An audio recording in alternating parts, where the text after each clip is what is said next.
morning to all. I am Dr. Krishna, Academic Counselor in Sociology. ఈరోజు మనము BSOE 145 religion and society అనే book నుంచి unit number 11 religion among tribes అంటే తెలుగులో దీన్ని మనం ఏమంటాము తెగల మధ్య మతం అంటే తెగలు అంటే గిరిజన తెగలు మతంతో ఏ విధంగా లింక్ అయినవి, వాళ్ళ విశ్వాసాలు, అభిప్రాయాలు, ఆలోచనలు ఎలా ఉన్నాయనేది మనం తెలుసుకుందాం అన్నమాట. సాంఘిక శాస్త్ర దృక్కోణం నుంచి మతము యొక్క అధ్యయనము మానవ శాస్త్రము, సామాజిక శాస్త్రము లేదా సైకలాజికల్ ఒక పద్ధతి ద్వారా ఒక సామాజిక సంస్థగా దాని అధ్యయనము మరియు సత్యము వలె వేదాంత దృక్కోణం నుంచి మతము అనేది విడిపడలేనిది అనే దృక్పథాన్ని మనము తెలుసుకుంటూ ఉంటాం. ఇక్కడ సమాజంలో మంత్రగత్త ఆరోపణలు, పనితీరును అనేక విధాలుగా ఎవాన్స్ అనే సామాజిక శాస్త్రవేత్త ఈ మతం మీద చూపించారనమాట. ఈ ఆరోపణలు నిజమైన హింస స్థానంలో ఉన్నాయని కూడా ఆయన పేర్కొన్నాడు. అటువంటి దృగ్విషయము ఉనికిలో లేదని, ఇప్పుడు అది నిర్వహించే విధి కోసము నిర్మించిన అజాండే యొక్క సాంస్కృతిక అంశం మాత్రమే అని ఊహిస్తూ ఉంటాం అన్నమాట. మనం ఈ విధంగా సామాజిక శాస్త్రవేత్తలుగా మనము ఇతరుల నమ్మకాలు మరియు ప్రపంచ దృక్పథాన్ని క్రియాత్మకంగా మరియు తార్కికంగా పరిగణిస్తూ ఉంటాము. అయినప్పటికీ వారికి సత్య విలువల యొక్క స్థితి తిరస్కరించాలని తాత్వికంగా ఈ సమయంలో అంటే ఈ లెసన్ ద్వారా మనము అర్థం చేసుకోవాల్సిన పరిస్థితి ఉన్నదన్నమాట. ఆ తర్వాత ఇక్కడ గిరిజన మధ్య మతము గురించి సమకూర్చిన ప్రపంచంలో మరియు ఈ యొక్క నిజమైన స్థితి గురించి ముందస్తు పక్షపాతం అనేది ఎటువంటి పరిస్థితుల్లోనూ లేదు అని, తర్వాత 300 సంవత్సరాలుగా పారిశ్రామిక విప్లవం తర్వాత కూడా ప్రపంచ పర్యావరణ విపత్తులను ఎదుర్కొంటుందని మరియు ఖగోళ నిష్పత్తిలో మహమ్మారి కాబట్టి గిరిజన మతం గురించి తెలుసుకోవడానికి ప్రయత్నించడం జరుగుతూ ఉన్నదన్నమాట. ఈ గిరిజన మతం యొక్క పద్ధతులను మనం తెలుసుకోవాలంటే ముందు మనము గిరిజన మతము ఏ విధంగా ఉంటుందో కొన్ని అభిప్రాయాలని తెలుసుకున్నట్లయితే బాగుంటుంది అని చెప్పుకుంటున్నాము. మతము ఇంద్రజాలం యొక్క వివిధ నిర్వచనాలను మనం పరిశీలించినట్లయితే రూపాలను, విధులను గురించి ఈ భాగంలో మనము విస్తృతంగా తెలుసుకుంటూ ఉంటాం అన్నమాట. ఆ తర్వాత మతం యొక్క పద్ధతి ఏంటి, నిర్వచనాలు ఏంటో కూడా మనం కూలంకషంగా తెలుసుకుందాము. మానవ శాస్త్రజ్ఞులు మతానికి అనేక రకాల నిర్వచనాలు ఇచ్చినప్పటికీ అవన్నీ ఆమోదమైనవిగా లేదంటే అతియోక్తి కాదు అని మనం గ్రహించవలసిన విషయం. మతాన్ని తొలి నిర్వచనం ఇచ్చిన వారు ఈబి టైలర్ 1871లో ఈ తొలి నిర్వచనాన్ని చెప్పారు. అతని వివరణ ప్రకారము అలౌకిక శక్తుల పట్ల గల నమ్మకాలే మతము అని చెప్పవచ్చు. ఈ యొక్క ఈబి టైలర్ యొక్క అభిప్రాయం ప్రకారం అలౌకిక శక్తుల పట్ల గల నమ్మకాలే మతము అని మనం చెప్పుకోవచ్చు. ఎమిలీ దుర్ఖైమ్ మతాన్ని ఇంకొక విధంగా నిర్వచించారు. సమాజాన్ని నైతిక సమూహముగా రూపకల్పన చేసే అలౌకిక విషయపరమైన నమ్మకాలు, ఆచరణల ఏకీకృత వ్యవస్థే మతము అని ఎమిలీ దుర్ఖైమ్ పేర్కొన్నారు. ఇటీవల కాలంలో ఆంథోనీ ఎఫ్ వాలెస్ ఇది 1965లో కూడా మరొక విధంగా మతాన్ని నిర్వచించారు.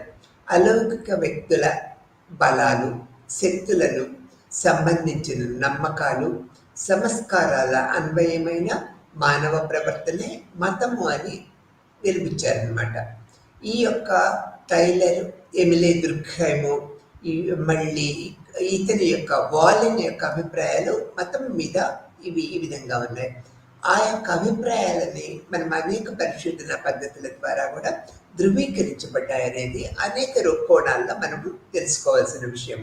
ఈ ముగ్గురు ఇచ్చిన నిర్వచనాలలో దుర్ఖైమ్ ప్రతిపాదించిన నిర్వచనమే సర్వోత్కృష్టమైనదని భావించవలను.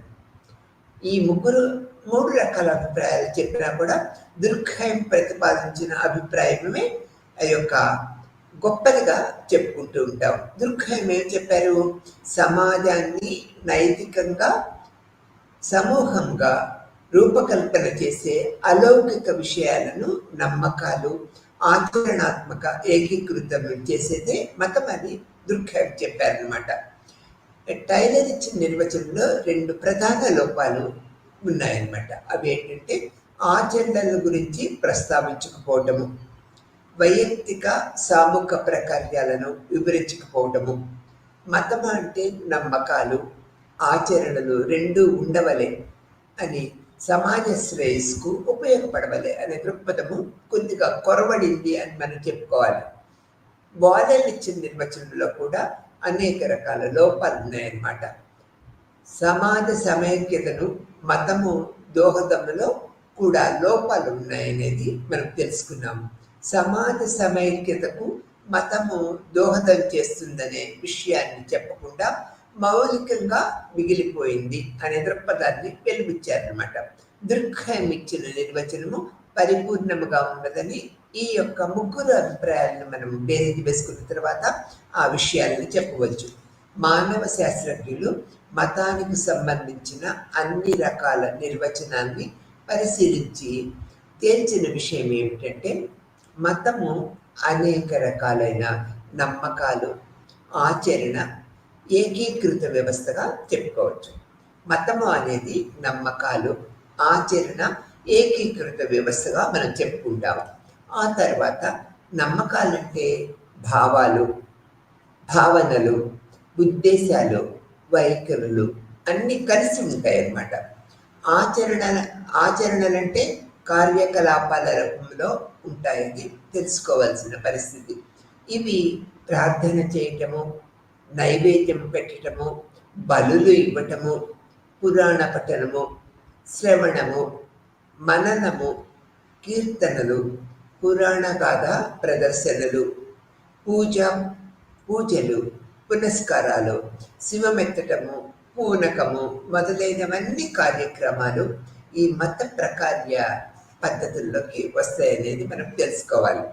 మతము అలౌకిక విషయాలకి సంబంధించింది.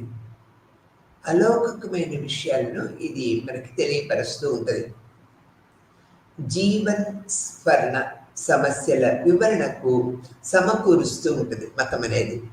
నైతిక స్మృతిని అందచేస్తూ ఉంటుంది.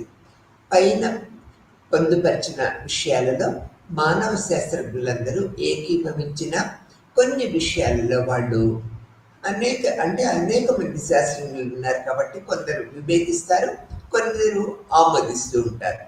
ఇక్కడ అవి ఏంటంటే, ఆమోదించని విషయాలు ఏంటంటే, లౌకికమైనది అంటే ఏమిటి, అలౌకికమైనది అంటే ఏమిటి, ఇది ఒక ప్రశ్నగా మిగిలిపోయింది.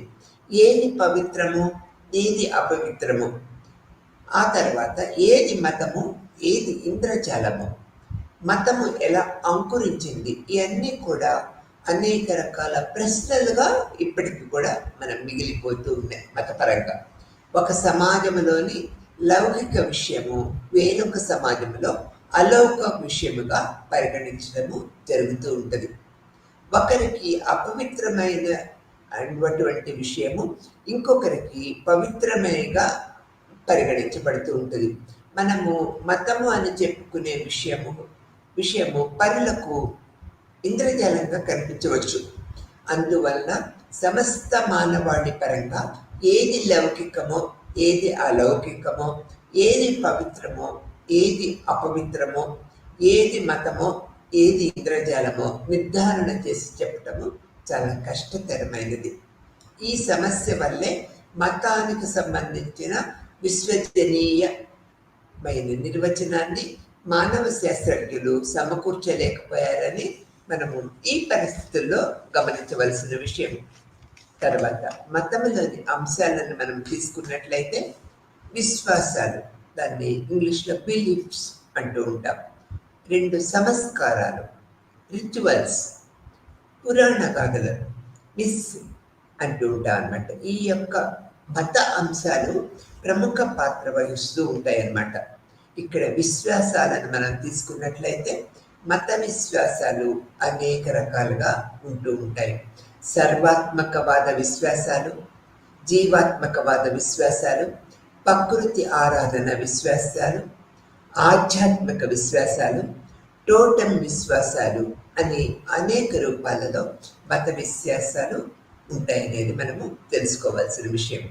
ఇక్కడ సర్వాత్మక విశ్వాసము అన్నట్లయితే ఈ మతపరంగా ఎలా ఉంటుందో మనం ఇప్పుడు తెలుసుకుందాం.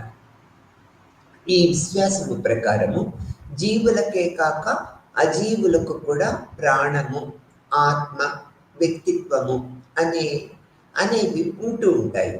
ఈ ప్రకృతి అతీత శక్తులు, ఆత్మలు, దెయ్యాలు, దేవుళ్ళు అయి ఉంటాయనేది భావన. ఈ అంశాలన్నీ మానవుల వలె ప్రవర్తిస్తాయని ప్రజలు నమ్ముతూ ఉంటారు. వీటిని జ్ఞానము, కోరికలు, మానవులకు ఉండే భావోద్రేకాలు కూడా ఉంటాయని ప్రజలు భావిస్తూ ఉంటారు. ఈ భూతాలు లేక ఆత్మలు చెట్లలోనూ, రాళ్లలోనూ, జంతువుల్లోనూ ఆవరించి ఉంటాయని ప్రజలు విశ్వసిస్తూ ఉంటారు.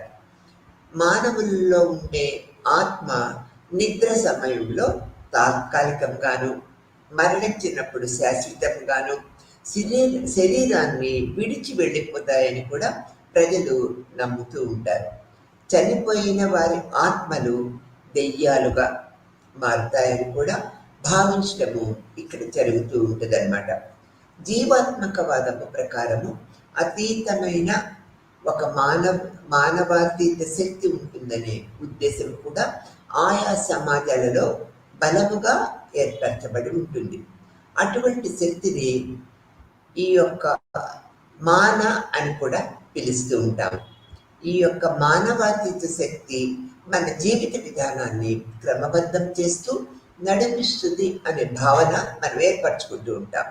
ఈ శక్తి ప్రపంచమంతా నిండి ఉంటుందని, అంతేకాకుండా ఈ శక్తి మనుషుల్లోనూ, స్థలాలలోనూ, జంతువులలోనూ, అనేక జీవ పదార్థాల్లోనూ కూడా ఉంటుందని మనం భావిస్తూ ఉంటాం. మలేషియనీయులు మాన అనే మనుషుల్లో ఏదో రకముగా వచ్చి చేరుతుందని భావిస్తూ ఉంటారు. ఈ యొక్క మాన అనేది తల్లిదండ్రుల నుంచి సంక్రమిస్తుందని కూడా భావిస్తూ ఉంటారు. ఈ యొక్క మనిషి సాధించే విజయంలో మాన అనేది కీలక పాత్ర నిర్వహిస్తూ ఉంటుంది. ఈ యొక్క మాన అనేది ఇటు మనిషి విజయానికి తోడ్పడటమే కాక మనిషికి హాని కూడా కల్పిస్తుంది దృక్పథాన్ని ఈ జీవాత్మకవాదంలో మనం గ్రహించవలసిన విషయము. ఆ తర్వాత ప్రకృతి ఆరాధన విశ్వాసం ప్రకారము ప్రకృతిలో సూర్యుడు, ఉరుములు, మెరుపులు, చెట్లు, రాళ్ళు, పర్వతాలు, నదులు మొదలైన అంశాలతో అనేక రకాల అంతర్గత శక్తులు ఉంటాయని, అందువల్ల వీటిని ప్రేమించటము, గౌరవించటము, ఆరాధించటము అనే వాటిని తప్పక ప్రజలు ఆచరించాలనే విశ్వాసాలు కూడా ఆ సమాజంలో ఉన్న ప్రజలందరూ కలిగి ఉంటారు. ఇక్కడ టోటం వాదాన్ని నమ్మేవారు ఒక మొక్క కానీ, లేక ఒక జంతువు కానీ, ఒక సమూహం యొక్క పితృదేవతను కానీ, లేదా ఆ సమూహానికి చాలా దగ్గర సంబంధం గల అంశముగా భావించడము జరుగుతూ ఉంటుంది ఈ టోటం వాదంలో. అందువల్ల ఆ టోటమును తప్పనిసరిగా ప్రేమించటము, గౌరవించటము, ఆరాధించటము అనే వాటిని ఆచరించవలసి ఉంటుందన్నమాట. ఇలా పై విశ్వాసాలన్నీ మానవాతీత అంశాలను, మానవీత శక్తులను సంబంధం కలిగి ఉంటూ ఉంటాయి. అయితే ఆధ్యాత్మిక విశ్వాసాలు అనేవి దేవుళ్లకు సంబంధించి ఉంటూ ఉంటాయి. ఆధ్యాత్మిక విశ్వాసాలను 2 వర్గాలుగా విభజిస్తూ ఉంటారు. ఒకటి ఏకదేవతారాధన, 2 బహుదేవతారాధన. బహుదేవతారాధనలో అనేక మంది దేవుళ్లను విశ్వసించడము జరుగుతూ ఉంటుంది. అంటే బహుదేవతారాధన ఉన్న సమాజంలోని ప్రజలు 1 కన్నా ఎక్కువ మంది దేవుళ్లను పూజిస్తూ ఉంటారు, విశ్వసిస్తూ ఉంటారు. ఇటువంటి సమాజంలో అనేక మంది దేవుళ్ళపైన, పితృదేవతలపైన, మానవేతర శక్తులైన పైన ప్రజలు నమ్మకాన్ని కలిగి ఉంటారు. మరికొన్ని సమాజాలలో ఒక దేవుడు, ఒకే దేవుడు అనే నమ్మకము ఏర్పడుతూ ఉంటుంది. ఆ దేవుడే సర్వ సృష్టికి కారకుడని, అతడే ఈ యావత్ విశ్వాన్ని నడుపుతూ ఉంటారని భావిస్తూ ఉంటారు. ఇలా ఒకే దేవుని విశ్వసించే పద్ధతిని ఏకదేవతారాధన అని పిలుస్తూ ఉంటాం అన్నమాట. దీంట్లో మతంలో సంస్కారాలు కూడా పెద్దపీట వేసుకుంటాయి. విశ్వాసాలకు సంస్కారాలకు చాలా దగ్గరి సంబంధము ఉంటుంది. మతపరమైన సాంకేతికాలను వ్యక్తం చేసే పద్ధతుల్లో ఈ యొక్క సంస్కారాలు అనేక రకాలుగా ఉంటూ ఉంటాయనేది మనం చెప్పుకోవాల్సిన విషయం. ఇక్కడ ఈ చర్యలనే మనం సంస్కారాలు అంటూ ఉంటాం. మతపరమైన సాంకేతికతలు అంటే సింబల్స్ అంటూ ఉంటాం ఇంగ్లీష్లో. శబ్దేతర పరంగాను ఉంటూ ఉంటాయి. దేవుళ్ళ యొక్క శక్తుల యొక్క పేర్లు, కొన్ని పదాలు, దేవుని సృష్టించే పాటలు మొదలైన శబ్దపరమైన సాంకేతికాలలో కొన్ని దివ్య శక్తులు ఉంటాయని ప్రజలు నమ్ముతూ ఉంటారు. మత సాంకేతికాలు శబ్దేతరంగా లేక భౌతిక వస్తు రూపంలో కూడా ఉంటూ ఉంటాయి. వేషాలు, విగ్రహాలు, చిత్రలేఖనలు, ఆభరణాలు, శరీర అలంకరణలు లేక ప్రకృతిపరమైన వస్తువులుగా మొదలగు వాటిని ఈ శబ్దేతర లేక అశబ్ద మత సాంకేతికాలుగా మనం పిలుస్తూ ఉంటాం అన్నమాట. ఇక్కడ ఈ సంస్కారాలలో మత సంస్కారాలు అనేక రకాలుగా ఉంటాయి. ఒక వ్యక్తి ఒక అంతస్తుకు మారే సమయంలో నిర్వహించే సంస్కారాలు, వ్యక్తులు తమ లాభం కోసం చేసే సంస్కారాలు, స్వస్థత చేకూర్చడం కోసము మరియు భవిష్యత్తులో పొందగల అదృష్టాన్ని తెలియచేసే మంత్రగాళ్ళు చేసే సంస్కారాలను మొదలైనవి వాటిని మతపరమైన సంస్కారానికి ఉదాహరణగా మనం చెప్పుకోవచ్చు. రెండోది మనం తీసుకున్నట్లయితే మానవాతీతము, అలౌకికము అయిన అనేక శక్తులు వశపరుచుకోవటానికి లేదా అదుపులో పెట్టడానికి అనేక రకాలైన ఆచారాలని పాటిస్తూ ఉండటము ఎప్పుడు పురాతన కాలం నుంచి ఇప్పటి వరకు జరుగుతూనే ఉన్నది. ఇలా ఆచరించే ఈ పద్ధతులు ఆయా సమాజాలలోని ప్రజల యొక్క అలవాట్లనే మనం చెప్పుకోవాలి. ప్రార్థనలు, బయట ఆయా వస్తువులను లోబర్చుకునే ప్రయత్నాలు, పురాణ గాథలను చెప్పటము, వ్యక్తి శారీరకపరమైన స్థితిగతుల్లో మార్పును తీసుకువచ్చి అతనికి పూనకము వంటి శారీరక పరవశాన్ని తీసుకురావటము, సంగీతము, నాటకము, నాట్యము మొదలైన వాటిని అనుసరించడం ద్వారా మానవాతీత అలౌకిక శక్తుల్ని ప్రసన్నం చేసుకోవటము లేక వాటిని అదుపు చేయటము జరుగుతూ ఉంటుందని మతాన్ని నమ్మేవారు నిరంతరము భావిస్తూ ఉంటారు. మనం 3 పాయింట్లకు తీసుకున్నట్లయితే మతపరమైన విధుల్ని నిర్వచించడానికి ప్రత్యేకమైన వ్యక్తులు ఉంటారు. తప్పనిసరిగా అన్ని మతాలలో ప్రత్యేకమైన వ్యక్తులు మతపరకాలను చేయడానికి ఉంటూ ఉంటారు. వీరికి మత సంస్కార నిర్వాహకులు అని పిలుస్తూ ఉంటారు. ఈ సంస్కారకర్తలు దేవుళ్లకు లేక అలౌకిక శక్తులకు, మానవులకు నడుమ మధ్యవర్తులుగా పనిచేస్తూ ఉంటారు. ఈ మత సంస్కారాలు కొన్ని సమాజాలలో సాధారణమైన వ్యక్తులే నిర్వహిస్తూ ఉంటారు. అయితే మరికొన్ని సమాజాలలో ప్రత్యేక నైపుణ్యం కలిగిన వ్యక్తులు అయి ఉంటూ ఉంటారు. మరికొన్ని సమాజాలలో ప్రత్యేకమైన నైపుణ్యం కలిగిన వ్యక్తులు, స్థానికులు, వ్యక్తులకు, స్థానిక సమూహాలకు, రాజకీయ సముదాయాలకి నడుమ మధ్యవర్తులుగా పనిచేస్తూ ఉంటారు. ఈ ప్రత్యేక నిపుణులు మనుష్యులకి, మానవాతీత శక్తులకు సంబంధించిన కార్యకలాపాలను నిర్వహిస్తూ ఉంటారనేది మనం ఇక్కడ మతపరమైన సంస్కారాల్లో గ్రహించవలసిన విషయం. మతపరమైన కార్యక్రమాన్ని నిర్వహించే వారిని 2 రకాలుగా మనం చెప్పుకోవచ్చు. ఒకటి, ఈ గిరిజన మతంలో పద్ధతులు మనం చెప్పుకుంటున్నాం. అటవిక మాతృకుడు. రెండోది పురోహితుడు. ఇద్దరు వారి వారి వృత్తులలో నైపుణ్యాన్ని కలిగి ఉంటారు.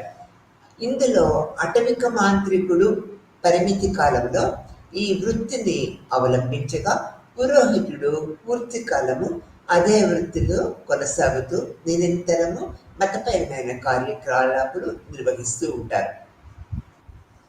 ఆ తర్వాత అటవిక మాంత్రికుడు వ్యక్తులకు మానవేతర శక్తులకు నడుమ మధ్యవర్తిగా పనిచేయటానికి కొంత సమయాన్ని కేటాయిస్తూ ఉంటారు. ఇతడు తరచూ తన కార్యకలాపాలన్నీ ఒంటరిగానే చేస్తూ ఉంటూ ఉంటాడు. ఎందువల్లనంటే ఇతడు తమ శక్తియుక్తులని ఒక వ్యక్తిగానే ఉపయోగిస్తూ ఉంటాడు, కానీ ఒక సమూహానికి ప్రతినిధిగా మాత్రం కాదనమాట. ఇటువంటి వారిని నాటు వైద్యులు, భూత వైద్యులు అని కూడా పిలుస్తూ ఉంటాం మనం వాడుక పదాల్లో. అటవిక మాంత్రికుడు మానవీయతీత శక్తుల నుంచి ప్రతిపక్షముగా కొన్ని శక్తులని సంపాదించుకుంటాడు, అంటే ఏర్పరచుకుంటాడు. ఇతను జాహ్నములో ఉండగా కొన్ని ఇతర శక్తులు వశమవుతూ ఉంటాయనేది భ్రమ కల్పిస్తూ ఉంటారు. అటవిక మాంత్రికులలో ఆడ మొగ ఇద్దరు ఉంటూ ఉంటారనమాట. దైవ ప్రేరణ ద్వారా కారణాన్ని కనిపెట్టి ఇంద్రజ్వాలము ద్వారా వీళ్ళు చికిత్స చేస్తూ ఉంటారు. ఒక మనిషి అనారోగ్యం ఏర్పడటానికి అతనికి ఏదో ఒక దుష్ట శక్తి ఆవరించిందని భావిస్తూ ఉంటారు. ఆ శక్తిని మనిషి శరీరం నుంచి బయటకు పంపే పద్ధతిని అనుసరించడం ద్వారా వీళ్ళు చికిత్స ప్రక్రియని కొనసాగిస్తూ ఉంటారు. మనిషికి రోగాలు రావటానికి కారణము ప్రకృతి సిద్ధమైనదో లేదా మానవేతర శక్తుల పట్ల ఏర్పడుతుందో ప్రజలకు తెలియకపోవటం వల్ల ఈ అటవిక మాంత్రికులు అన్ని రకాలైన రోగాలకు నాటు వైద్యము చేస్తూ ఉంటారనేది అనేక పద్ధతుల్లో మనం తెలుసుకుంటూ ఉంటాం అన్నమాట. వాతావరణాన్ని అదుపులో పెట్టడము, లేదా వేటాడే జంతువులు ఎక్కడ లభ్యమవుతాయో చెప్పటము మొదలైన వాటిల్లో కూడా ఈ అటవిక మాంత్రికులు ప్రత్యేకమైన నైపుణ్యాన్ని కలిగి ఉంటారు, మాటకారితనాన్ని కలిగి ఉంటారు. ఇప్పుడు రెండో విషయానికి పురోహితుడు వచ్చినట్లయితే, పురోహితుడు సమాజంలో సంస్కారాలని నిర్వహిస్తూ ఉంటాడు. ఇతను ఒక సమూహం యొక్క ఆమోదము పొంది ఆ సమూహానికి ప్రతినిధిగా ఏర్పడుతూ ఉంటారు. ఇతనికి సమాజం యొక్క అండదండలు పూర్తిగా ఉంటాయన్నమాట. ఇతడు ఒక మత వ్యవస్థకు చెంది ఉంటాడు. పురోహితుడు వృత్తిని చేపట్టడానికి పూర్వము కొన్ని సంవత్సరాల పాటు ప్రత్యేకమైన శిక్షణ పొంది ఉంటాడు కంపల్సరిగా. సాంస్కృతికంగా వికాసము చెందిన పెద్ద సమాజాల్లో అన్నింటిలో కూడా మనము పురోహితుడిని చూస్తూ ఉంటాము. పురోహితుడి యొక్క ప్రాముఖ్యతను కూడా గుర్తిస్తూ ఉంటాము. ఇటువంటి సమాజాలలో మతారాధన పద్ధతి క్రమబద్ధంగా ఉండటము, అనేక దైవిక సిద్ధాంతాలు రూపొందించి ఉండటము, ప్రామాణికమైన సంస్కారాలు ఉండటము మనము జరుగుతూ ఉంటుంది. పెద్దగా సాంస్కృతిక వికాసము చెందని చిన్న సమాజాలలో అటవిక మాంత్రికులు, తెగ నాయకుడు, కుటుంబ పెద్ద మొదలైన వారే పురోహితుడు నిర్వహించే కార్యకలాపాలను నిర్వహించటము సర్వసాధారణంగా జరుగుతూ ఉంటుంది. ఆ తర్వాత సాంస్కృతికంగా వికాసము చెందిన పెద్ద సమాజాలలో పురోహితుడు దైవ సంబంధమైన విషయాలను భాష్యము చెప్పే వ్యక్తిగా కూడా ఉంటూ ఉంటాడు. అంటే మనకు తెలివితేటలు చెప్పే వ్యక్తిగా ఉంటాడనేది భావించవలసి. దేవుళ్ళు సంతృప్తి చెందితే దైనందిక కార్యకలాపాలలో మానవులకు వారు సహాయము అందిస్తూ ఉంటారని, అందువల్ల పురోహితుడు మానవాతీత దివ్యశక్తుల్ని ప్రార్థనలు, బలులు మొదలైన వాటి ద్వారా సంతృప్తిపరిచి వారి కృపకు మానవుల్ని పాత్రులుగా చేయటం జరుగుతుందని పురోహితుడి యొక్క పాత్రలో ముఖ్య విధిగా మనం చెప్పుకోవచ్చు. ఆ తర్వాత పురాణ గాథలు. ఈ యొక్క మతంలో పురాణ గాథలు ఎంతో ప్రాచుర్యాన్ని సంతరించుకున్నాయి. మత సంస్కారము పాటించడానికి పురాణ గాథలు సహకరిస్తూ ఉంటాయి. ఈ సంస్కారాన్ని సమర్థిస్తూ ఉంటాయి. పురాణ గాథ గతానికి సంబంధించినదై అది ఎప్పుడు వాడుకలో ఉంటూ ఉంటుంది. అంతేకాకుండా ఒక ఇంద్రజాల సంస్కారము ఉందంటే దాన్ని సమర్థించడానికి కూడా పురాణ గాథ ఎంతో దోహదం చేస్తూ ఉంటుంది అనేది మనం ఇక్కడ గమనించవలసిన విషయం. ప్రతి సంస్కృతిలోనూ పురాణ గాథలు మతము పాటించడానికి తప్పనిసరి అని చెప్పవచ్చు. ఇక్కడ ఫ్రాంజ్ బోయాస్ అనే సామాజిక శాస్త్రవేత్త ఈ యొక్క సంస్కార ఆచరణకు కూడా పురాణ గాథ ఉత్తేజపరుస్తుందని, ఎప్పుడైతే మత సంస్కారాల అమల్లో ఉంటుందో దాన్ని ధృవీకరించడానికి పురాణ గాథ ఉత్పన్నమవుతుందనేది ఇక్కడ ఫ్రాంజ్ బోయస్ అనే మత సంస్కర్త చెప్పారు. వీటి రెండింటి మధ్య నిగూఢమైన అవినవభావ సంబంధము ఉంటూ ఉంటుంది అనేది కూడా మనం గ్రహించవలసిన విషయం. అవి ఒక్కొక్క సమాజంలో ఒక్కొక్క విధముగా నిర్వహించబడుతూ ఉంటాయి. రెడ్ క్లిఫ్ బ్రౌన్ పురాణ గాథల శబ్ద ప్రతీక వ్యవస్థ మత సంస్కారాలకు ఒక అంశము మరియు ప్రతీకలు అమలు అని రెండు ప్రతీకాత్మక ప్రక్రియలు ఇవి రెండు సంస్కృతుల ద్వారా ఉద్భవించినవే అని, రెండు కూడా సామాజిక వారసత్వాలే అని ఈ యొక్క రెడ్ క్లిఫ్ బ్రౌన్ మనకు తెలియపరిచారు. మతపరమైన తెగల ద్వారా ఈ రెండు సంస్కృతి ద్వారా ఉద్భవించినవని, తర్వాత పురాణ గాథలో భాష ఉంటుందని, భాషా శాస్త్రవేత్తలు పురాణ గాథలోని భాష తీరును కూడా విశ్లేషిస్తూ అనేక రూపాలలో మనకు తెలియపరిచారు. ఇక్కడ జానపద శాస్త్రవేత్త దాని ఇతివృత్తాన్ని, ఉద్దేశాన్ని, పాత్రని విశ్లేషిస్తూ ఉంటారు. మలినోస్కీ పురాణ గాథను సంస్కృతిలో ఒక ప్రకార్యము ఉంటుందనే భావాన్ని వెలిబుచ్చారు. ఇది సంస్కారముపై నమ్మకాన్ని పెంపొందించి మనకి ఒక భావనని ఏర్పరుస్తుంది అనేది మలినోస్కీ చెప్పారనమాట. ఇక్కడ బ్రింట్ ప్రతి సంస్కారము ఒక పురాణ గాథపై ఆధారపడి ఉంటుందని తెలిపారు. పురాణ గాథ సంస్కారం ఎలా చేయాలో, ఎందుకు చేయాలో, అలా చేసినందువల్ల ఏమి ఫలితము పొందవచ్చో మనకి అనేక రూపాలలో వివరిస్తూ ఉంటాయి. క్లుప్తంగా చెప్పాలంటే పురాణ గాథ ద్వారా నమ్మకము ఏర్పడి తద్వారా సంస్కారం అందించడానికి దోహదపడుతూ ఉంటుంది. ఇది ప్రతి మతములోనూ కనిపిస్తూ ఉంటుంది. ఈ మూడింటి సంబంధాన్ని అనేక రూపాల్లో మనము ఈ విధంగా తెలుసుకోవచ్చు. ఇక్కడ మతము యొక్క విలక్షణ లక్షణాలను మనం తీసుకున్నట్లయితే ఒక బృంద విషయముగా మతము ఎట్లా, మతము ఒక బృంద విషయం అనే ఉద్ఘాటన అని చెప్పేదాన్ని బట్టి ముఖ్యమైనది, చెప్పని దాన్ని బట్టి కూడా ఇది ముఖ్యమైన పద్ధతి. అది వదిలిపెట్టిన దాన్ని బట్టి ముఖ్యమైనదని, అది వదిలిపెట్టినది వైయక్తిక అంశాన్ని కనుక నిశ్చయముగా మతము అనేక విధాలైన వైయక్తిక విషయాలుగా మనము ఇక్కడ పేర్కొనవచ్చు. మతములో వ్యక్తిగత అనుభూతులు, ఆలోచనలు ఇమిడి ఉంటాయి. లేదా మతము కేవలము వ్యక్తిగత విశ్వాసాలకు సంబంధించిన విషయమైనంత మేర తమకు నచ్చిన మతాన్ని అనుసరించే స్వేచ్ఛ వ్యక్తులకు ఉన్నంతవరకు ఒక బృంద విషయంగా మనం చెప్పుకోవచ్చు.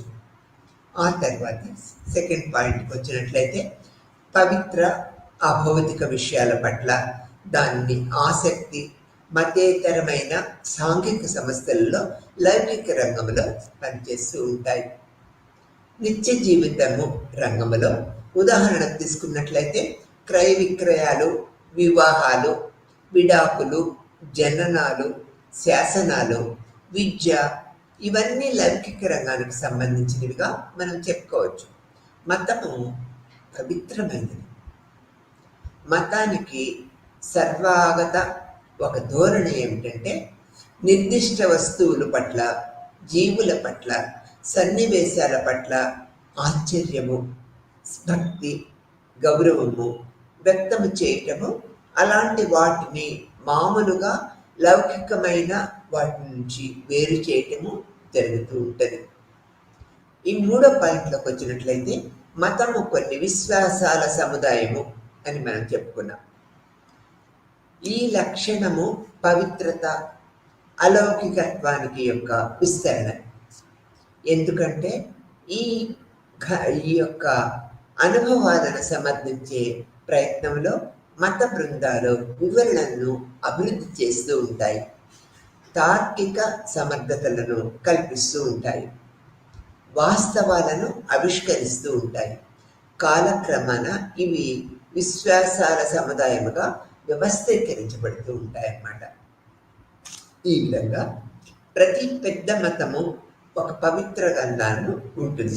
ప్రతి ఒక్క పెద్ద మతానికి ఒక పవిత్రమైన గ్రంథం ఉంటుంది.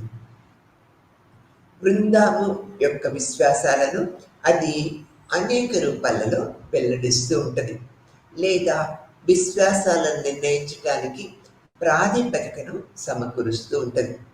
అంతేకాకుండా అలాంటి అధికారిక లేదా మౌలిక రచనలోని విశ్వాసాలకు తోడు ప్రతి మతానికి మరికొన్ని విశ్వాసాలు కూడా ఏర్పడుతూ ఉంటాయన్నమాట.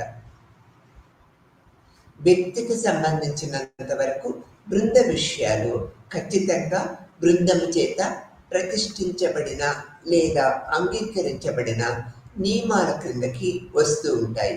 ఈ విశ్వాసాలు, నియమాలు పవిత్రమైన వాటికి, అలౌకికమైన వాటికి సంబంధించినవిగా మనము చెప్పుకోవచ్చు అన్నమాట. మతంలోని కొన్ని ఆచారాల సముదాయము ఉంటూ ఉంటుంది అనేది మనం ముందు కూడా చెప్పుకున్నాము. వీటి ప్రకారము మత కర్మలకు, మత విశ్వాసాల నుంచి ఉత్పన్నమయ్యే అనేక ఇతర కార్యకలాపాలను నిర్వహించటము, మత కర్మలు, విశ్వాసాలు, బాహ్య సాంకేతిక వ్యక్తీకరణలు, పితృదేవతలకు ఆహారం అర్పించడం లాగా ఏ నిర్దిష్ట చర్యలోనైనా స్వతహాగా మతపరమైనది ఏది లేదని గ్రహించటము మనము ముఖ్యమైనదిగా చెప్పుకోవాలి. చర్య లేదా ఆచారము మతపరమైనదని బృందము నిర్వహించినప్పుడు మాత్రమే అది ఇలా ఉంటుంది అనేది మనము ఒక అభిప్రాయాన్ని ఏర్పరచుకోవాలి. మతములో నైతిక నియమాలు ఇమిడి ఉంటాయి. తమ అనుమాయములు సర్వత్రా సర్వదా నియమిత పద్ధతుల్లో ప్రవర్తించేటట్లు చేయటానికి మతము వాళ్ళ మీద ఉద్దేశపూర్వకంగా ప్రభావము చూపుతూ ఉంటుంది. తమ నైతిక వ్యవస్థకు ఉన్నత ఆధారము లేక జన్మస్థానము ఉందని చెప్పుకునేదే మతము ఒక్కటిగానే మనం చెప్పుకోవచ్చు. మతము కేవలము హృదయానుభూతులకు సంబంధించిన విషయము, మతసారము, మేధో పద్ధతి, నీతి శాస్త్రాల పద్ధతులు అన్నీ కూడా మనకు వివరిస్తూ ఉంటాయన్నమాట. నీతి శాస్త్రాల పద్ధతులు ప్రతిబింబించబట్టే ప్రవర్తన రంగంలో లేదని, ఇది అనుభూతుల రంగంలో ఉందని అనేక మంది మేధావులు చెప్తూ ఉంటారు. ఆ తర్వాత ఈ యొక్క మతములో ఆ ప్రకార్యాలు తెలుసుకున్నాం మనం. విధులు కూడా అనేక రకంగా ఉంటాయి ఈ తెగల మధ్య. సామాజిక సంఘటనకు మతము ఒక సాధనం, సామాజిక నియంత్రణకు, సామాజిక సంఘటితనానికి మతము ఒక సాధనమనే వాదాన్ని ఎమిలే దుర్ఖైమ్ ప్రారంభించారు. మతానికి ఉత్పాదిక ఆచారకాండాలను సంబంధించిన 4 ప్రధాన విధులను ఆయన ఎమిలే దుర్ఖైమ్ గుర్తించారన్నమాట. ఏంటంటే మొదటిది క్రమశిక్షణకు యొక్క తోడ్పడే విధులు నిర్వహించబడేదిగా మతము సహాయపడుతుంది. క్రమశిక్షణను తోడ్పడే విధులను నిర్వహించేదిగా మతము సహాయపడుతూ ఉంటుంది. రెండో పద్ధతి తీసుకున్నట్లయితే ఉత్సవవాది ఆచారకాండలు ఈ సంఘటనాత్మక విధిని నిర్వహిస్తూ ఉంటాయి. అంటే అది ప్రజల్ని ఒక దగ్గరికి చేర్చటము, వారి మధ్య సామాజ్యమైన అనుబంధాన్ని దృఢం చేయటము, సామాజిక ఏకీకరణకు ఉత్తేజపడటము చేస్తూ ఉంటాయి. కొన్ని పనులకు కలిసి పదే పదే చేయటం వల్ల ఆ సమూహంలోని సభ్యుల మధ్య అనుబంధాలు ఎంతో గట్టిగా బలపడుతూ ఉంటాయి. ఈ యొక్క మూడవ విధికి మనం చూసినట్లయితే పునః చైతన్య కారకముగా మతము సహాయపడుతూ ఉంటుంది. అంటే అది సామూహిక సభ్యుల గతాన్ని కలిపి ఉంచుతుంది. ఈ రకమైన స్పృహ ప్రజలను ఉత్తేజితులుగా చేసి ముందుకు సాగేటట్లు నిరంతరము ఒక క్రమశిక్షణా పద్ధతిలో సాగించేటట్లుగా ప్రజల్ని అప్రమత్తం చేస్తూ ఉంటుంది. 4వ పాయింట్కి వచ్చినట్లయితే మతము ఉల్లాసవంతమైన విధులను కూడా నిర్వహిస్తూ ఉంటుంది. ఈ సుసంగతమైన సామాజిక వ్యక్తి జీవితానికి సంబంధించి ఉల్లాస భావనలు వ్యవస్థాపనకు మతము నిరంతరము తోడ్పడుతూ ఉంటుంది. సమూహము ఏమైనా కష్టాన్ని, వైఫల్యాన్ని, సంపదకు సంబంధించిన నష్టాన్ని, స్థిరత్వాన్ని సంబంధించిన ప్రమాదాన్ని ఎదుర్కొన్నప్పుడు ఈ యొక్క విధమైన విధి నిర్వహణలో మతము నిరంతరము సహాయకారిగా ఉంటుంది. అమెరికాకు చెందిన టాల్కట్ వాట్సన్ అనే సామాజిక శాస్త్రవేత్త దుర్ఖైమ్ వాదాన్ని ఖండిస్తూ సమకాలీన ప్రపంచము రాను సంఘటితపరచటము తగ్గుతూ వైయక్తికపరమైన తయారవుతూ ఉండటమే అందుకు కారణముగా పార్సన్ పేర్కొన్నారు. దుర్ఖైమ్ యొక్క అభిప్రాయాన్ని ఇతను అనేక విధాలుగా ఖండించారు. సాంప్రదాయ సమాజాల్లో లాగానే సమకాలీన సమాజంలోనూ మతము సామాజిక నియంత్రణకు ఉపయోగపడుతూ ఉంటుంది. పార్సన్ ఈ విధంగా భావించారు. అంటే మతము సామాజిక నియంత్రణకు ఉపయుక్తంగా ఉంటుంది అనేది ఈ యొక్క సామాజిక శాస్త్రవేత్త పార్సన్ భావించారు. సామాజిక నియంత్రణ అన్నది సమకాలీన సమాజంలో సామాజిక సంఘటన ద్వారా కాకుండా వ్యక్తికి ఉన్న నైతిక బాధ్యత ద్వారానే జరుగుతూ ఉంటుంది అనేది మనము గ్రహించవలసిన విషయం. ఆ తర్వాత ఇప్పుడు విధులు అనేవి విధులు అనేవి మనం తెలుసుకున్నాం. సంఘర్షణ దృక్పథంతో మతము ఏ విధంగా ఉంటుంది అనేది చూసుకుందాం. మతము అన్నది సంఘటనలకే కాకుండా సంఘర్షణకు కూడా మూలంగా మనం చెప్పుకోవాలి.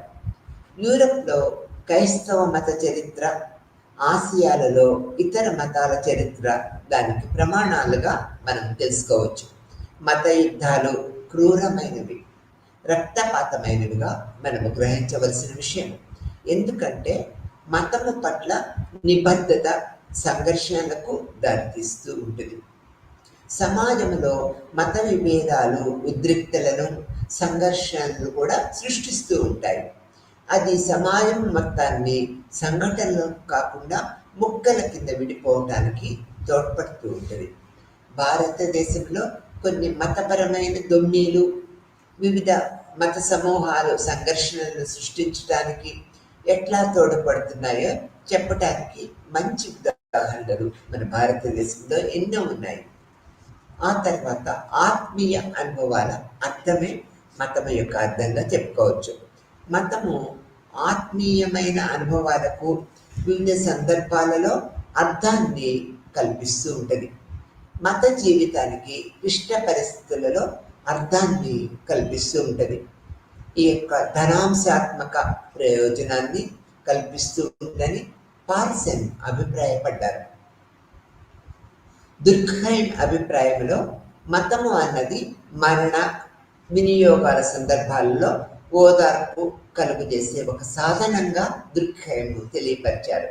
మానవ మరణానికి సాంస్కృతిక పరమైన అర్థాన్ని ఇచ్చే విధంగా మతం మనకి అనేక కోణాలలో కనిపిస్తూ ఉంటుంది. తర్వాత మతము మానవులు క్లిష్టమైన పరిస్థితుల్లో, మరణ వియోగాలలో, వైఫల్యాలలో, అనిశ్చిత విషయాలలో ఉన్నప్పుడు అందు నుంచి చేరుకునేందుకు మతము నిరంతరము వ్యక్తులకు సహాయకారిగా ఉంటుంది అన్నమాట. మతము మానవ సమస్యలకు అనంత తత్వ సంబంధమైన ఆలోచన దృక్పథంని అందిస్తూ ఉంటుంది.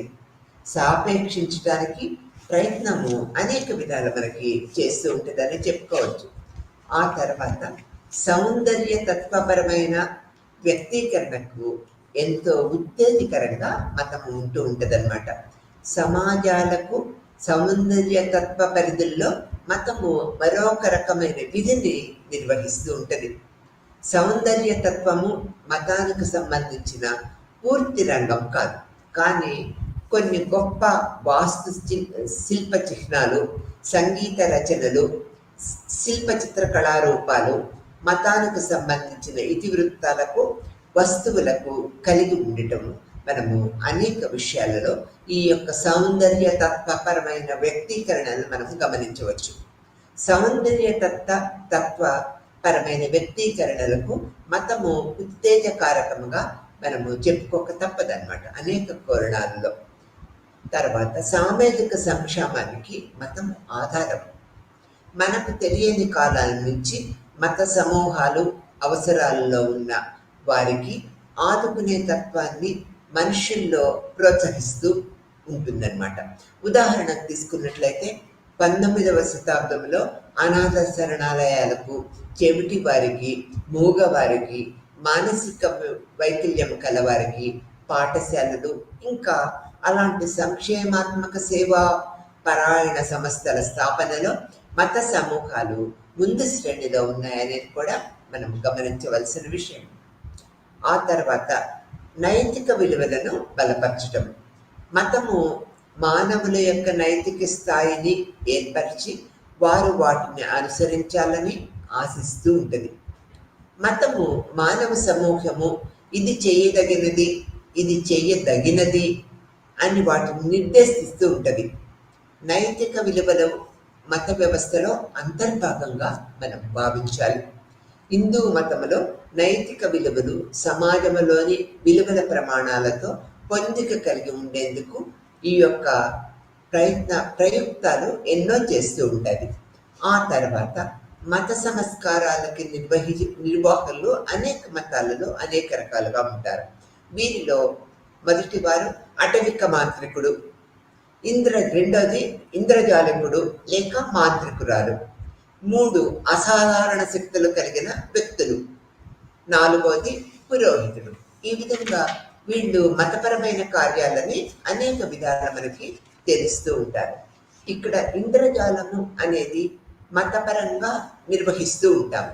ఇక్కడ ఇంద్రజాలము అంటే మతపరంగా మానవాతీత అలౌకిక శక్తుల్ని, వాటి అధికారాలనే కాక మానవాతీత అలౌకిక జీవులను కూడా అదుపు చేసే విశ్వాసాన్ని, ఆచరణల్ని కలిగి ఉండేదాన్ని ఇంద్రజాలము అంటూ ఉంటాము.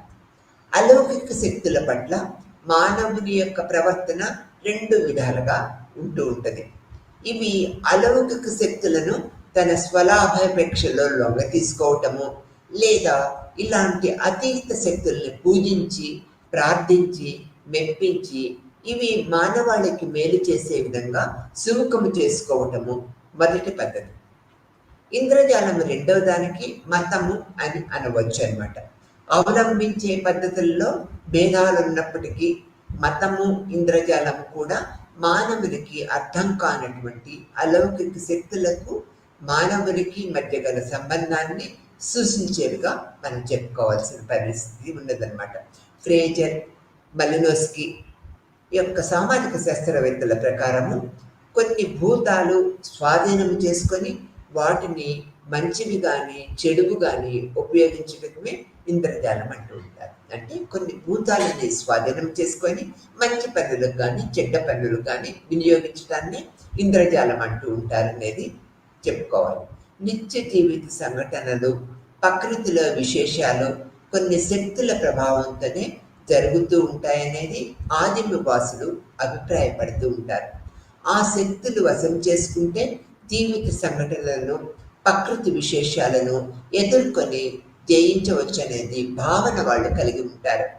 ఈ శక్తులను వశం చేసుకోవటానికి, వాటికి తగు విధముగా ఉపయోగించడానికి అవలంబించే పద్ధతులే ఇంద్రజాలము అనేది ఒక పద్ధతిగా మనం చెప్పుకోవాలి.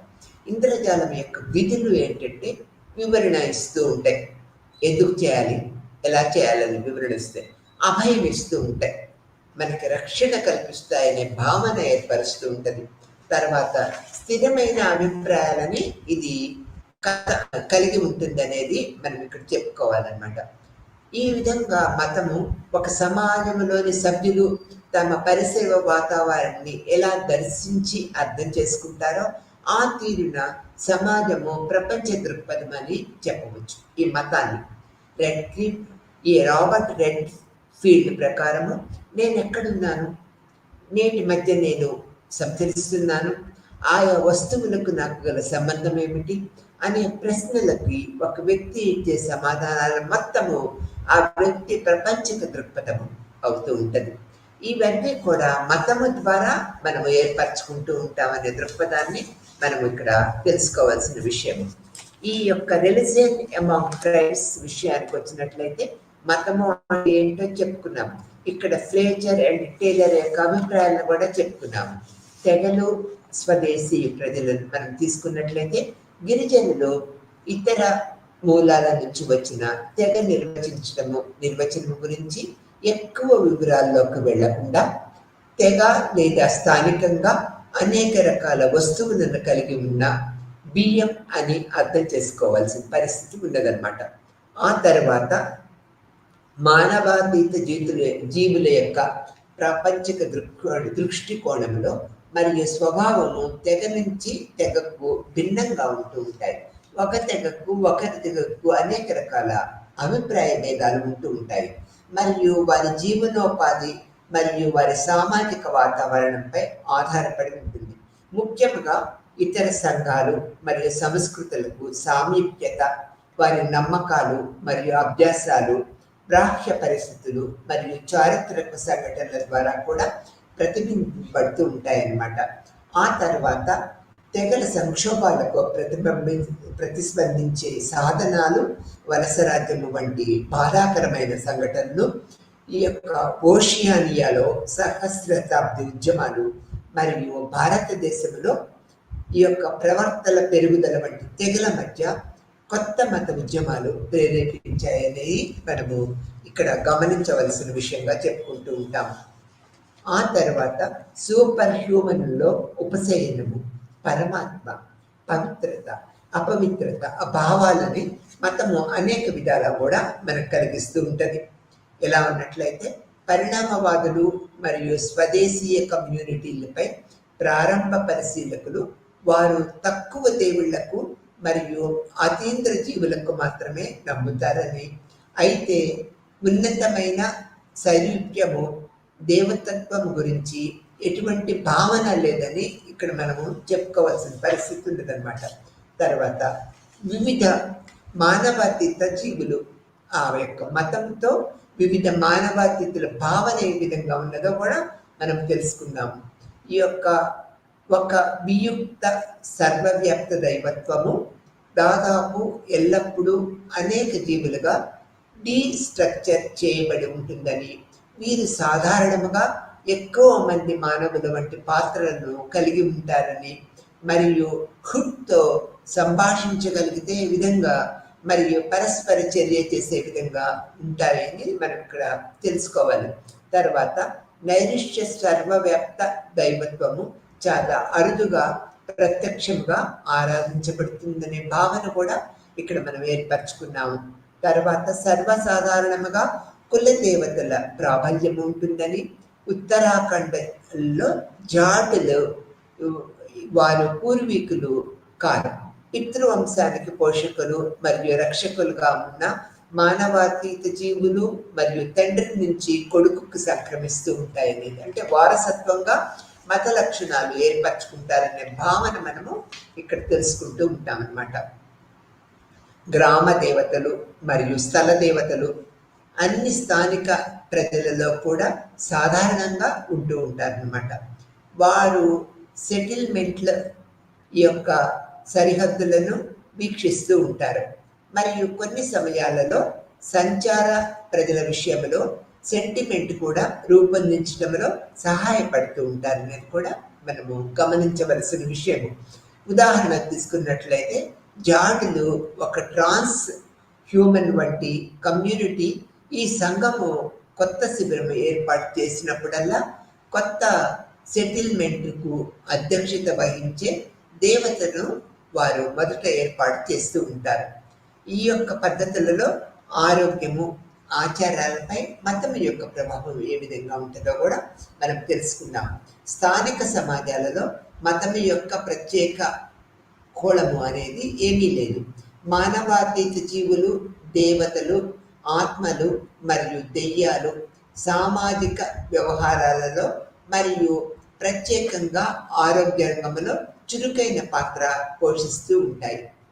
ప్రపంచవ్యాప్తముగా దాదాపు ప్రతి స్థానిక సమాజము వివిధ మానవ శాస్త్ర ఎథ్నోగ్రఫీలలో నమోదు చేయబడినట్లుగా మంచి మరియు చెడు ఆరోగ్యాన్ని పూర్తిగా ప్రాపంచిక శక్తుల యొక్క నమోదు కంటే విశ్వశక్తులకు ఆపాదిస్తూ ఉంటూ ఉంటాయి అన్నమాట.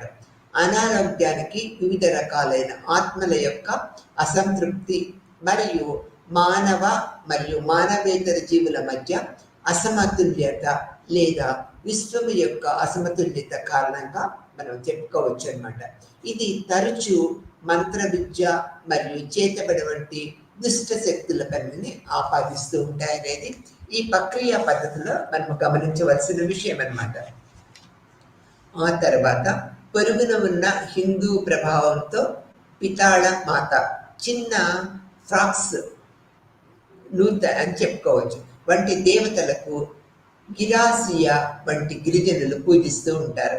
వారు హిందూ గ్రామస్తులతో పంచుకునే ఆచారపరమైన మసూచికి మరియు చికెన్ ఫాక్స్ వంటి వ్యాధులను దూరం చేయడానికి దేవతకు ప్రసన్నం చేసుకుంటూ ఉంటారు. కానీ ఈ యొక్క పర్వత దేవత ఈ యొక్క సోదరి వలె ఈ యొక్క పవిత్ర ప్రపంచంలో శోషించబడిందని మరియు ఆమె మందిరము పర్వత దేవత ప్రక్కన ఉంచబడిందనేది ఒక గిరిజన మత విశ్వాసంగా ఆ ప్రజలు చెప్పుకుంటూ ఉంటారు. నాగా యొక్క జన్న వంటి ఆచారాలు మరియు నిషేధాలు వ్యాధులు, చెడు లేదా ప్రకృతి వైపర్యాల నుంచి సమాజాన్ని స్వస్థతపరచడానికి లేదా సురక్షితముగా మనస్సు, శరీరము మొదలైనవి ఉంచడానికి గమనించబడుతూ ఉంటాయి. ఈ నమ్మకాల ప్రభావంపై చాలా విశ్వాసం ఉంది. తరచూ తెగలు మరొక మతంలోనికి మారినప్పుడు ఈ ఆచారాలు విస్మరించబడవు. కానీ తెగ యొక్క ఆచార సాంప్రదాయాలలో భాగంగా ఇవన్నీ కూడా ఉంచబడుతూ ఉంటాయి. ఈ యొక్క స్వదేశీ ప్రజల ఆరోగ్యము మరియు వైద్యము గురించి అంతర్లీన తత్వశాస్త్రము కలిగి ఉన్నారు. ఇది మానవ శరీరాన్ని ఒక పెద్ద విశ్వ వ్యవస్థలో భాగంగా చూస్తూ ఉంటుంది. పాశ్చాత్య వైద్య వ్యవస్థలో కనిపించే వివిధ వ్యక్తిగత పరిమితులు కాదు, శరీరము ఒక భాగమైన ఈ పెద్ద విశ్వవ్యాప్తము యొక్క సమతుల్య స్థితిని ఆరోగ్యంగా మనం చూడవచ్చు అనే దృక్పథాన్ని చెప్తూ ఉంటుంది. ఈ యొక్క మొత్తము సమాజంపై అతీంద్రియ కోపాన్ని తెచ్చే ఏకైక వ్యక్తి యొక్క బలమైన దుష్ప్రవర్తన కారణంగా గుర్తించబడవచ్చు. వ్యభిచారము వంటి వాటిని వ్యతిరేకంగా చాలా కఠినంగా ఆమోదించబడిన కొన్ని చర్యలు మొత్తము సమాజాన్ని దురదృష్టాన్ని తెచ్చిపెడుతూ ఉంటాయి. ఆరోగ్యంగా ఉండాలంటే ఆరోగ్యంగా ఉండటం అనేది సమాజంలో సరైన సభ్యుడిగా ఉండటానికి దాదాపు పర్యాయ పదముగా మనం చెప్పుకోవచ్చు అన్నమాట. మరియు మొత్తము సామాజిక విశ్వ సంబంధమైన ప్రపంచంలో ఏకీకృతము మరియు సామరస్యంతో కూడుకున్నదిగా మనం తెలియపరుస్తూ ఉంటాం. ఆ తర్వాత పర్యావరణ దేవతలు మరియు పవిత్ర ప్రకృతి దృశ్యాలకి మతపరంగా ఎంత ప్రాధాన్యత ఉన్నదో మనం తెలుసుకుందాం. మూలవాసులు సజీవముగా ఉన్న ప్రపంచంలో నివసిస్తున్నారు. ఇక్కడ ప్రతి మూలము, రాళ్ళు, చెట్లు, నీటి వనరులు మరియు పర్వతాలు మరియు లోయలు వంటి ప్రకృతి దృశ్యాలు పవిత్రమైనవి. జీవితము మరియు సృహతో నిండిన మరియు ఏజెన్సీ సామర్థ్యము కలిగి ఉంటూ ఉంటాయి. ఇటీవల సంవత్సరాలలో ఒరిస్సాలోని డోంగ్రియా కొండలు తమ అత్యంత పవిత్రమైన దేవుడుగా భావించే నియామిక్ చట్టాలు అందించే పర్వతము నీ కార్పొరేట్ దిగ్గజము వేదాంత మైనింగ్ ప్రాజెక్టు నుంచి రక్షించడానికి న్యాయ పోరాటంలో విజయం సాధించారనేది కూడా మనం ఈ యొక్క పర్యావరణ దేవతలు యొక్క ఎగ్జాంపుల్లో చెప్పుకోవాల్సిన విషయం అన్నమాట. తర్వాత పారిశ్రామిక మరియు కార్పొరేట్ ప్రపంచానికి నియమపరచటము క్రమబద్ధీకరించటం అనేది పెద్ద మొత్తంలో ఒక ప్రక్రియ పద్ధతిలో ఈ ఒరిస్సాలో జరిగిన సంఘటనగా చెప్పుకుంటూ ఉంటాము. అడవిలో నివసించే తెగలు అనేక రకాల దేవతలను ఆరాధిస్తూ ఉంటారు. అదేవిధంగా అటవీ ఆత్మలను పూజిస్తూ ఉంటారు. మరియు కొన్నిసార్లు అడవిని కూడా పవిత్రంగా పరిగణిస్తూ ఉంటారు. నాయకన్ ఈ యొక్క డేవిడ్ అనే యొక్క సామాజిక శాస్త్రవేత్త అడవిని ఒక ఇవ్వటము మరియు పెంపకము ఏజెన్సీ వారి తల్లి మరియు తండ్రి ఒరిస్సాలోని కోండులు భూమిని తల్లిని త్యాగం చేయటం ద్వారా ఆరాధిస్తూ ఉంటారు. మరియు గతంలో వారు హమాన్ త్యాగము కోసము ప్రసిద్ధి స్థానిక హిందూ రాజులు కూడా కోండు భూమి తల్లిని పవిత్రంగా భావించారు మరియు విరాళాలు అందించారు, విస్తరించారు అనేది కూడా ఈ ప్రక్రియ పద్ధతిలో తెలుసుకోవాలి. దీనివల్ల మనకి ఏమర్థమవుతుందంటే భూమిని ఒక దేవతగా పూజించటము, తల్లికున్న స్థానము భూమికి ఇవ్వటము అనేది మనం చూస్తూ ఉంటాం. తర్వాత కోండుల నరబలి ఆచారాన్ని ప్రోత్సహిస్తూ ఉన్నారు. ఆ యొక్క కొండ దేవతలు, ఆ గిరిజన తెగలు ఈ యొక్క నరబలి ఆచారాన్ని ఎక్కువగా ఇష్టపడుతూ ఉండేవాళ్ళు. ఆ యొక్క మతాచారము అతి పురాతనం నుంచి వీరికి ఏర్పడింది అనేది మనం చెప్పుకోవాలి. ఈ యొక్క పర్యావరణ వ్యవస్థలు కూడా ప్రముఖ పాత్ర వహించాయి మతపరంగా. ఎలా అంటే అంతకుముందు ఐరోపాలో పునరుజ్జీవోద్యమం అనంతకాలంలో స్థానిక సమాజాల యొక్క ఇటువంటి విశ్వాసాలు వారి వెనుకబాటుతనాన్ని చిహ్నంగా భావించబడ్డాయి. మరియు ఎనిమిజం వంటి అభిజ్ఞాన వ్యవస్థలు అనాగరికమైన మరియు వెనుకబడినవిగా కళంకం చేయబడ్డాయి అనేది కూడా మనం తెలుసుకున్నాము.